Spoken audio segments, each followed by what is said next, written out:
அப்படி ஆரம்பிச்சிட்டாங்க. அபுதாபியும் வந்து பார்த்தீங்கன்னா ரொம்ப ஆர்கனைஸ்டாக இருக்கும். ஸோ கட்டிடங்கள் அந்த ரோடுகள்லாம் வந்து பார்த்தீங்கன்னா வலது கதவரம் பார்த்தீங்கன்னா ரொம்ப ஆர்கனைஸ்டாக அந்த பில்டிங். ஆனால் துபாயில் டிராஃபிக் இல்லைல்ல?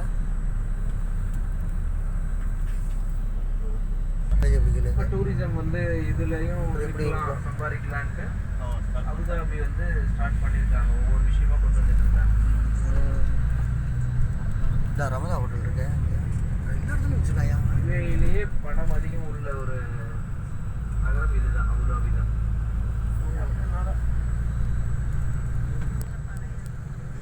எந்த விதமான ஒரு